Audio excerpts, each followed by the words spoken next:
Chittoor update news కి స్వాగతం. ప్రజల సమస్యలకు పరిష్కార వేదికగా పబ్లిక్ గ్రీవెన్స్ రీడ్రెసల్ ప్రజా ఫిర్యాదుల పరిష్కారం కార్యక్రమం.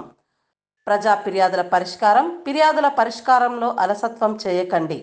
సోమవారం జరిగిన ప్రజా ఫిర్యాదుల పరిష్కారం కార్యక్రమంలో ఫిర్యాదులు స్వీకరించిన జిల్లా SP Shri VN Manikanta Chandolu IPS ప్రజా ఫిర్యాదుల పరిష్కారం కార్యక్రమానికి వచ్చిన ఫిర్యాదులన్నిటిపై చట్ట ప్రకారం విచారణ జరిపి నిర్దేశించిన గడువులోగా ఫిర్యాదుదారుల సమస్యలను త్వరితగతిన పరిష్కరించాలని సంబంధిత పోలీసు అధికారులను జిల్లా SP Shri VN Manikanta Chandolu IPS గారు ఆదేశించారు.